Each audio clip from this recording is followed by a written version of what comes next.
Hi, welcome to our fifth episode of Friendship, Wellness, and Wisdom. I'm here with my co-host, Rachel. Hi. and I'm Heather. This week, we're going to change it up. We just came off a 4-week self-care.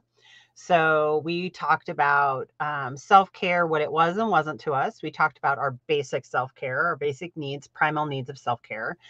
We spoke about cultivating and giving ourselves love and compassion as we go through self-care. And then we built a self-care routine just to find the time throughout the day with awareness and things of that nature. This week, we're going to do something a little different. And we say different, but we really don't even know what our groove is yet. So, we really don't know what from the past 4 episodes. So. Different from where we came from 4 episodes ago. But this week, we're going to focus on a thing for Rachel. She has built a sleep wellness system. Pretty much, right? Basically, yeah. I like that. A sleep wellness system. Yes. I'm going to use that. I love it. And she has actually helped me with my sleep. I don't sleep well. And so we're going to go through some questions as she develops the system and puts it out for the public to purchase and use. So we're going to just talk about that. And so I have some questions prepared for her, but I'm going to give it to you so you can just describe it, the basics of it, and then go into the questions. Sounds great. Okay. Awesome. So basically what I am working on right now is natural ways of getting a better night's sleep and creating an understanding of why we need to get that better night's sleep. So right now, if you go to 5minutesforme.com, there are currently 3 blog articles up on how much sleep you need and why, what happens when you sleep.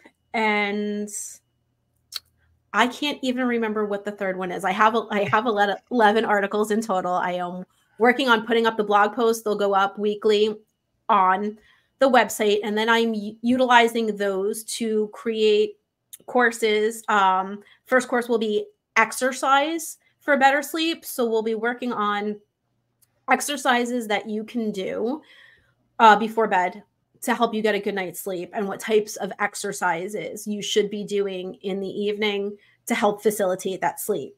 And throughout the course and the next courses and throughout the articles, I will discuss basically some of the things that you can do during the day that will help cultivate getting a better night's sleep, creating a great like bedtime and nighttime routine, what foods can help you get, and drinks as well, get a good night's sleep, and how to like organize your room and set your bedroom up to create like kind of like a peaceful, tranquil space, so that when you walk into your bedroom, it's relaxing, it's calming, and it's going to help you in what you're supposed to do there, which is sleep.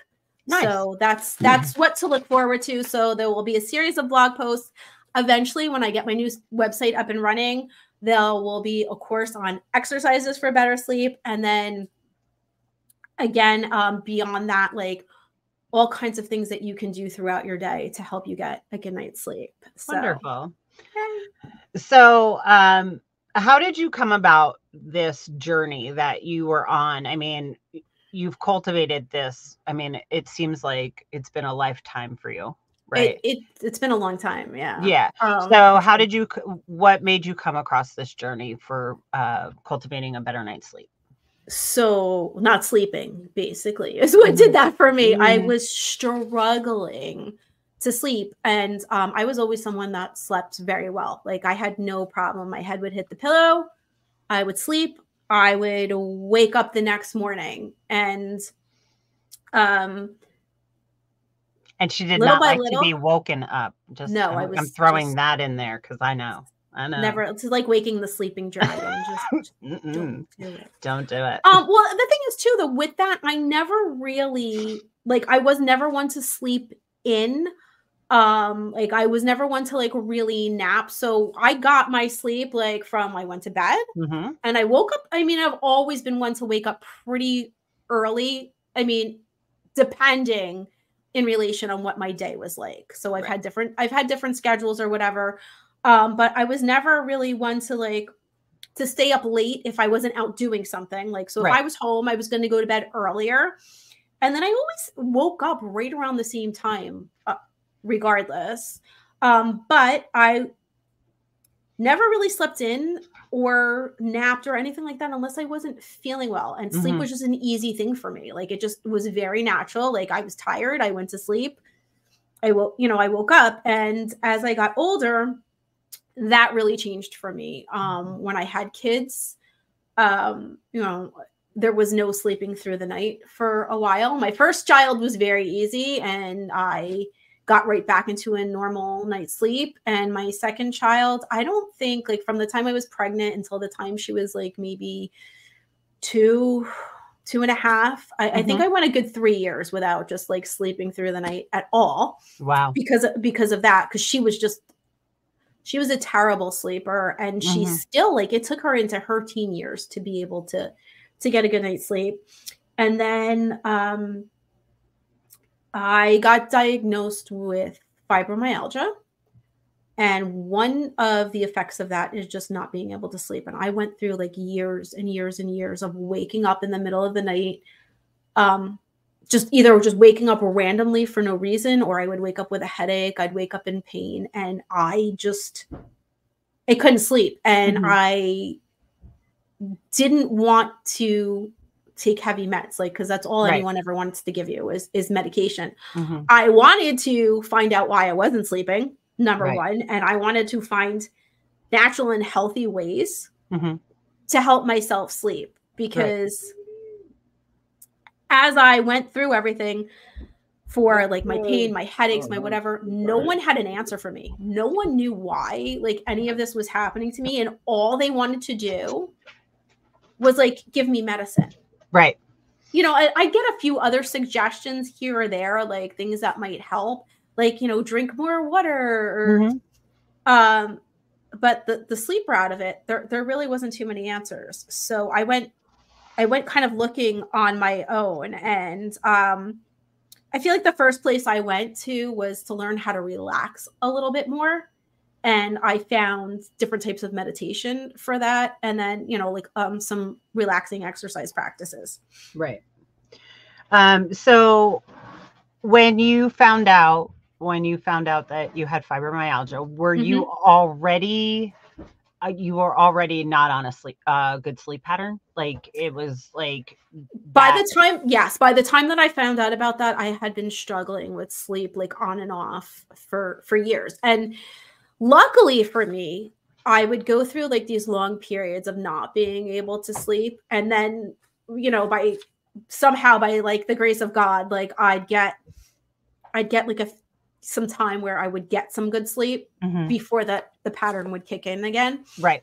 So like to me, I was like, okay, I want to create like a consistency here. And that was also one of the things like my doctor told me like would really help me in dealing with everything was to kind of create a sleep schedule. Go to Mhm. bed at the same time every night, Mhm. wake up at the same time every morning. So I started looking into that, and there's a lot of articles out there that basically tell you that creating like a sleep schedule is Right. definitely helpful. Like, because again, like anytime you're trying to create a pattern, and we've talked about this in like all other aspects, you start working on something, and the more consistently you do something, the more your body and your mind get comfortable with it, and the more Right. automatic it becomes. So if you go to bed every night at 9:30 Mhm. and wake up every morning at 5:30, your body's just going to get used to that after a while. Or if you stay up till midnight and you sleep until 7 or 8, like your body will get used to that. Right. um and the great thing too is your brain will start to pick up on some of the things that you do before that even happens.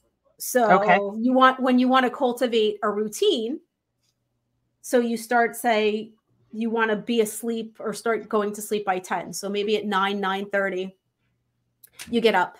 you get changed if you're not changed already. You Mm-hmm. wash your face, you brush your teeth, Mm-hmm. you know, whatever other skincare that you're going to do, or Right. maybe you're going to sit and read for a little bit, meditate, Yeah. stretch.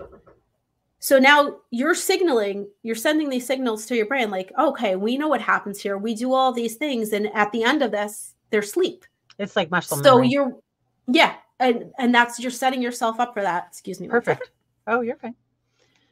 And yeah, so it's a really great way to like start to pattern things. So, you know, I knew, yes, like I have this, and sleep was a good way to help me get through like dealing with the pain and all of that. It was definitely contributing. So I started to look, you know, for ways to create like a good nighttime schedule and things that I could do to help me sleep better throughout. So how long would you say it took you to build a pattern?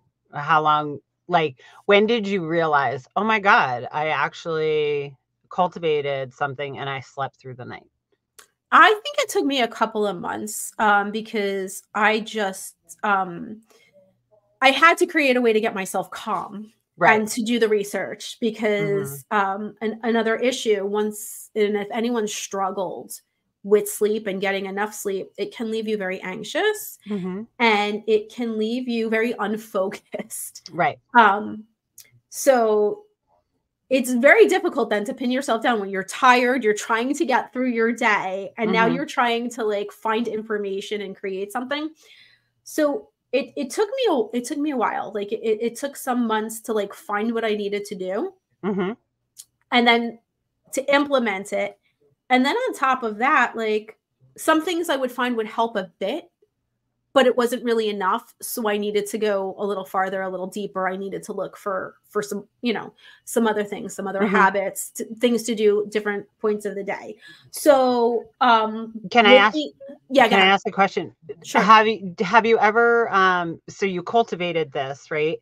Have you ever, because of what you go through with fibromyalgia, has it ever reverted back and then you have to like start tweak over it? again? Yes, Yeah, like absolutely. tweak it. Okay. Yes, there's definitely, and I continue to do that as like, I mean, you get older, you change, your life changes, right? So, I mean, I right now have an empty nest. My kids are out of the house.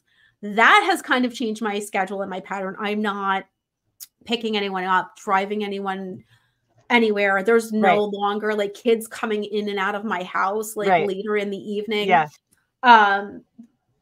So because I had one kid who was home from college and another kid who was commuting all of last year. Right. So I had adults in the house and they had different schedules, and some days they didn't have classes or they didn't have work. So they'd be going in and out. That's my house. Yeah. That's my house. And I'm like, so I had to make adjustments, right? And now I have a quiet house. So I'm like, oh, so now I can tweak and adjust again for like what I like and what time I need to get into the bathroom and what time like I want to go to bed. And I definitely like do that and reassess. But I've tried things because I don't, you don't know what's going to work for you necessarily when you start. So I tried different relaxation exercises. And some work really well when I'm feeling better. But if I'm already in pain, then they're not going to work for me. So then I have to adjust according to that. So if I was going to do like a progressive relaxation exercise, which is something I did like a lot in the beginning to help my body and brain like really learn how to relax. Right. I would do that. And if you don't know what it is, you're basically contracting a muscle group. You're holding it while breathing, always breathing. And then you let it relax and then focus on the feeling of the relaxed muscle. And what happens is you'll squeeze, all the blood will kind of come rushing to the area. And then as you relax, you can kind of feel your circulation change and you'll feel like the muscles start to relax a little bit. Sometimes you'll get like a rush and you can feel the blood like running through or get like a little tingling sensation. And then so like a compression and an expansion, right? Yes. Compression So, but And then, so you're focusing on that and feeling what it feels like to relax. Now, if you have an area that's like just so painful, sometimes the act of just like squeezing makes you tighten up more than you can even handle. And then it can cause a muscle spasm or, cause, so you need to learn that for like, what feels good for you. And then when you're having a day or an evening where you're in so much pain, you might want to have something else in your arsenal to use, because that's not something that's going to be available to you. So like on days like that, so maybe just a simple body scan meditation, which is very close. Yes. So you're going to, instead of contracting and releasing, you're just going to focus on your hands. Oh. And you're just going to connect and kind of imagine. What I like to do is imagine breathing in through my hands and then out through my hands. Oh, okay. So that you can kind of feel like, and you focus, like as you're breathing, you imagine the breath entering in through that part of your body and exiting through part of your body. And again, as you start to get used to it, a lot of people will start to feel their circulation. Like sometimes you'll get like a tingling or a relaxing feeling. And most of the time it's just being aware of the circulation going through that part of your body. You may not feel that, that's fine too, but it's just what you're doing. And that's a more gentle way. You're bringing the focus to your body. You're letting the tension go without physically like kind of creating that contraction. So that might be something that's a little easier to do on a day where you're maybe not feeling quite so well. So like I spent a lot of time and I adapted things to how I'm feeling. So yeah, when I'm feeling a little bit better, I may do exercises before gentle, very gentle, calming, relaxing exercises before I go to bed. But if I'm in pain, then I may need to do some things that are much more passive, listen to a guided meditation, just work on gentle, like breathing exercises, maybe have like a cup of chamomile tea with honey to just help me further relax. So yes, I've tweaked things depending on how I'm feeling, what I'm going through, at the time, and things that I do kind of as needed to kind of add in there to the routine. So when you first started the routine, how many hours of sleep would you say you were getting?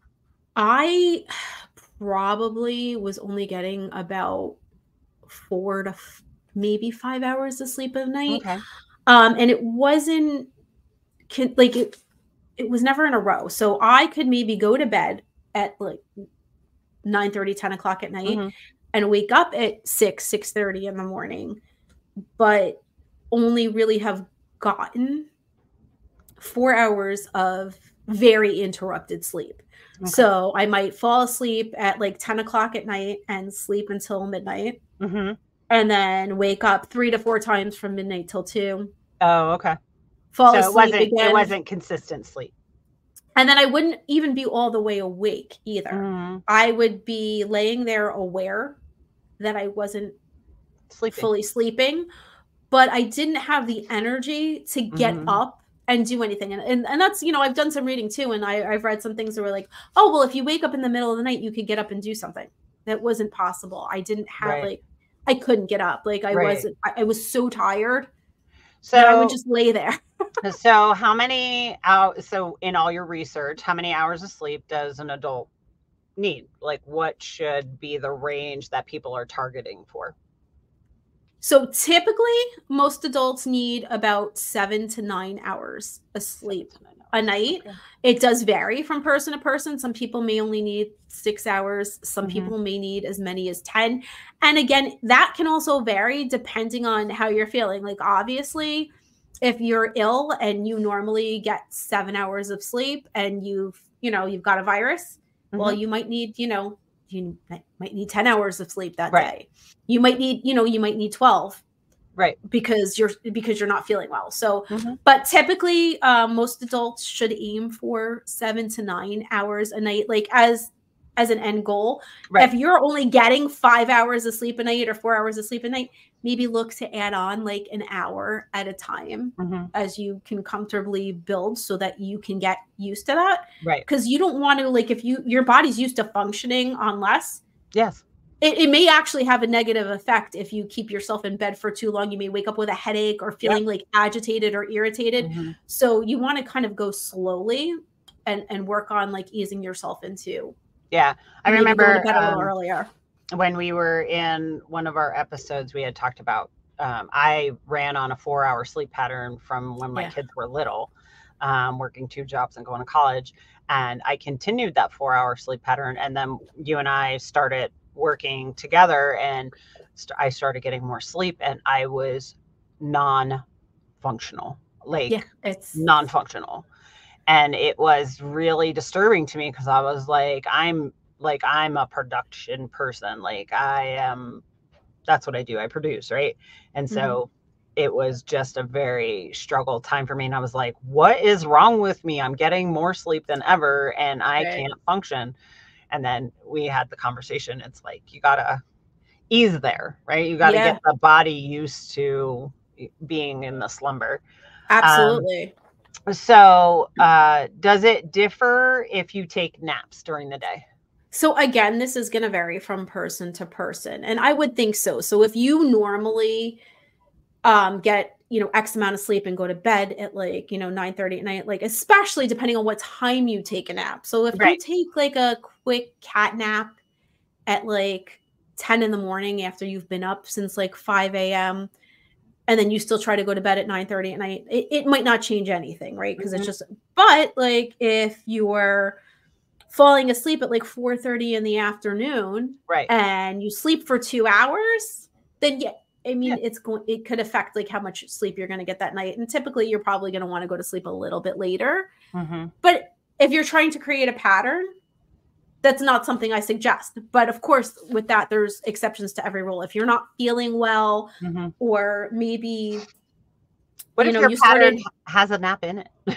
Yeah, well, and then that's great because, like, you know what? It's not going. If your pattern has a nap in it, then it's not going to change your nighttime sleep pattern, right? So then it won't affect you. So everything is going to vary from person to person. And the thing with this is there's no absolutes here.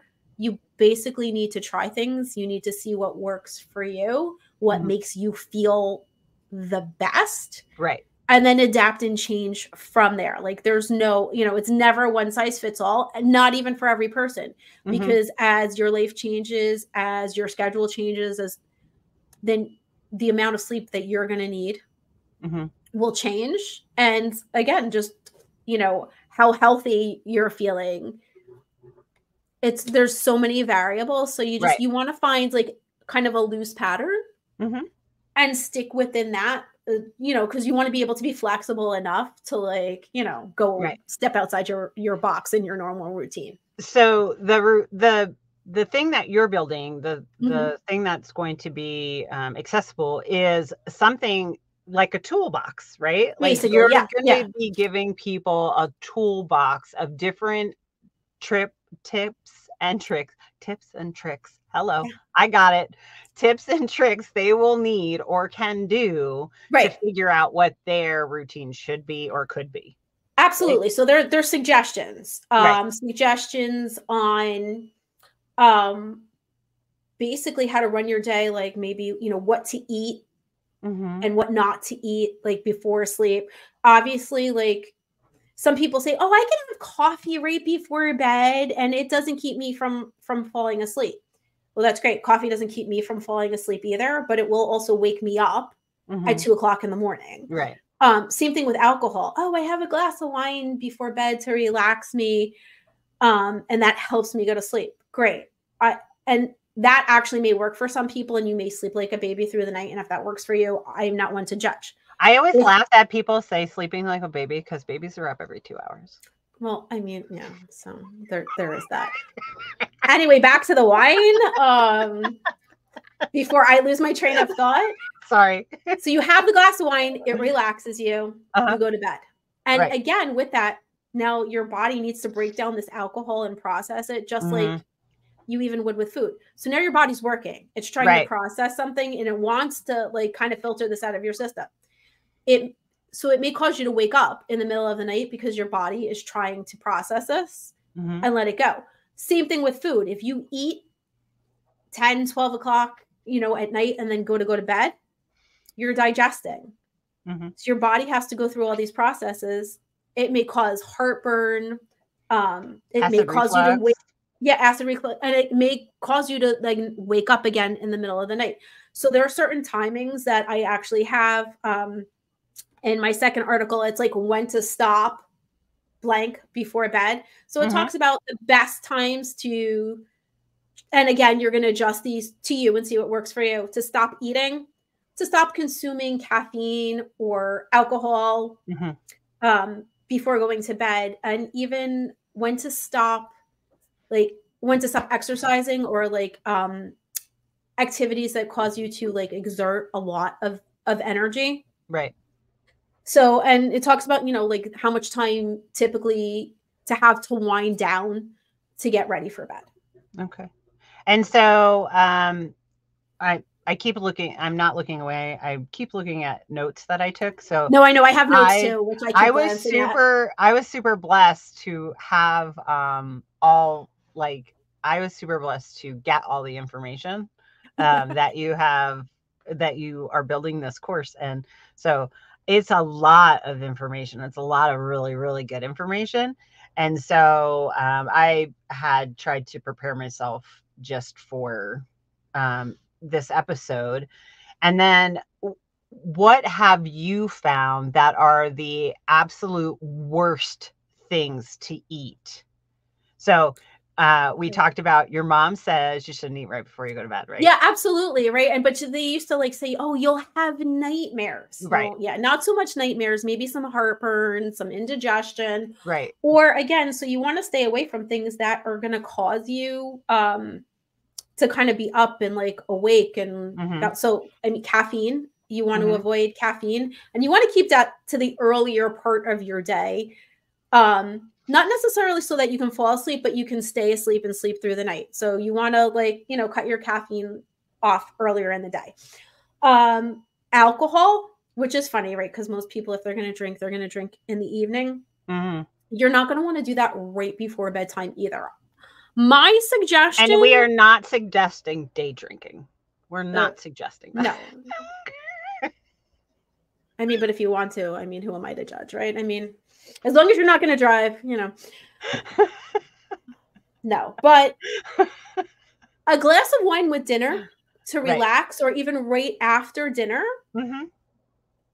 is fine. But it's going to take about 4 hours for that alcohol to get processed out of your system. And if you are finding that is causing you to wake up, then you're going to want to have that earlier. If you're not having any trouble, like you're having a glass of wine like 2 hours before bed and it's not interrupting your sleep, that's up to you. But the research suggests that within 4 hours, that alcohol should be like passed through your system. And then it should not interfere with your sleep. Also sugar. I mean, and processed sugar is it's never good for you, like throughout the day. Absolutely. But especially right before bedtime. Number one, like, you're going to want to brush your teeth and get that off your teeth because it's not going to help any of that. But now your body has to like, it's going to burn it off. You're going to get that like quick burst of energy from the sugar and then kind of the crash. And it just may cause just disturbances in sleep. So I would avoid caffeine, alcohol, and sugar. Okay. Like processed sugar, especially. That makes sense. Before bed. Yeah. So if somebody was to eat maybe some berries or something like that for a snack, that would be okay because those fruits are low in sugars. I think so. Yeah. I mean, anything natural, because now it's wrapped in fiber and your body's got things to help it digest and to process it. Sure. I mean, again, you're not going to want to eat right before going to bed, but if you're eating like whole nutrient dense foods, they can actually like help supply your body with nutrients to keep you sleeping. And I do have a whole list of foods that are great to have before bed. Awesome. And again, whole foods, like these foods may contain some sugar, they may contain Mhm. some caffeine.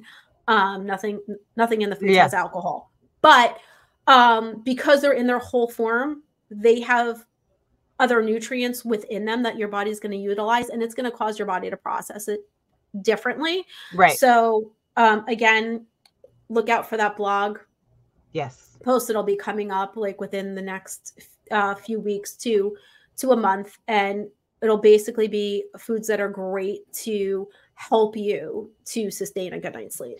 And Rachel is going to link her website and where you can find a lot of this information on In the this comments. episode. Yeah. Yes. And then my last question for you um, would be, what is the best movement that you found right before sleep?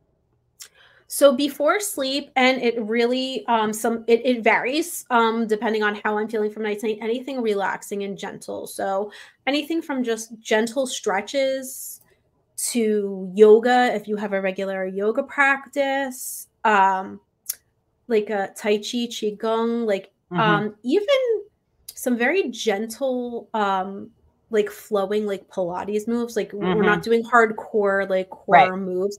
I'm talking about like gentle flowing movements to release tension. Okay. Um that's what you want to go with, especially right before bedtime. It's going to help you reduce stress, relieve tension, and relax to get Hmm. ready to go to sleep. So anything that's going to kind of put you in that very chilled, relaxed zone Hmm. is, something that I would recommend doing before bed to add in as a part of your sleep routine to help Hmm. your body know, hey, you're going to send signals. It's, we're preparing for sleep here. And how long would you say prior to bed? I know you had talked about like a half an hour or whatever, but if you're going to do movement and then you're going to do like a skincare routine or, just Okay. your average brushing your teeth, like what's a good signal time to start signaling your brain? So for me, I like to start kind of getting that signal in after dinner, right? So I Mhm. want to get changed. So I'm in comfy clothes. So that's like one signal that's coming down. I have my dinner. Maybe then, like, if I'm going to have like my dessert or some kind of Mhm. snack, like I'll have that. Once I'm done eating, that's when, like, if I go in to brush my teeth, I'll brush my teeth, I'll wash my face, I'll do my skincare. Then, as I'm moving into the bedroom, Mhm. that's usually when I will do either like some light stretching, and you don't have to do a whole series. Like we're talking about maybe picking the areas of your body that feel the most tense. Right. And sometimes that might require like a half hour. Sometimes it might require 15 minutes. So if I'm going to do like a full progressive relaxation routine, Mhm. it maybe take me like 10-15 minutes, and I can do that from my bed. Like I can Right. sit on the side of my bed, I can lay in my bed, I can do Mhm. that. So I would say like anywhere from a half hour to 15 minutes before you're ready to kind of wind down. If you want to start and have a longer routine, you can maybe do your exercise practice and then sit comfortably and read and like let Mhm. that, or listen to calming music, guided meditation. So I like to start kind of getting ready almost like I said, right after dinner, like changing into Mhm. comfy clothes. And it's a transition Yeah. like over a longer course of time. Not everyone has that. And I didn't used to have that when my kids were little. Right. Right. So I would like, you come home, you go here, you go here, you go here, you go here. And I'm like, if I need to be in bed by 10 o'clock and it's already like 9 o'clock here, well, then from like 9 to 10, Right. you get the kids to bed, or once they were older, like they're fending for themselves, like I'm putting myself to bed, so I'm going through my skincare, Right. and then I'm going to go through my wind down Uh-huh. or like my exercise, and then like sit in bed for a little bit and just kind of like I said, read, meditate, whatever, Yeah. and work down there. So again, you play with it. Like I Right. say, give yourself an hour, and Okay. you'll find I think that you have some extra time in there. Right. And then if you want to utilize that time to add like more things in, like Right. as you go, great. Then you've built yourself like kind of that wall, and you're like, saying, hey, like now I have this time for me. Like, what else can I do for myself? Right. So I say That's give awesome. yourself like half an hour to an hour to like Yeah. really kind of settle It in. reminds me, like, as you're talking, like when you were like, well, right after dinner, like I'll change or whatever. When I do yoga, when I do a yoga practice, I watch some of my clients go right into autopilot as I cue things. I'm like, they already know where we're going because their muscle memory of their body Absolutely. is like, oh, we're moving into chair. We're moving into this. Yeah, We're and that moving is into that. great too, and it works so well for relaxation. I remember, like, learning how to do the body scan meditation, Yes. and, I would after practicing, like, for a short time, I'd start to focus on my toes, and I work my way up Hmm. from the toes up to the top of the head, and I'd get to my feet, and by the time that I would get to my ankles, Right. my muscles will just start relaxing on their own. I don't even have to consciously think about them. Right. My ankles are relaxed. And then once they're relaxed, my calves will start to relax. Yes. And then my knees and like the float, like my body and brain knew what were coming next.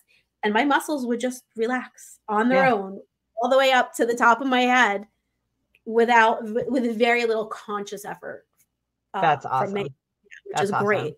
awesome. So I am super excited for this journey for people to get better sleep. I am like I can tell you it has helped me so tremendously. That's so great to hear. Um, because I if I did go to sleep, I wouldn't stay asleep and things of that nature. And I still every once in a while I still have a day or two like where I'm just like, oh, I'm just not sleeping well.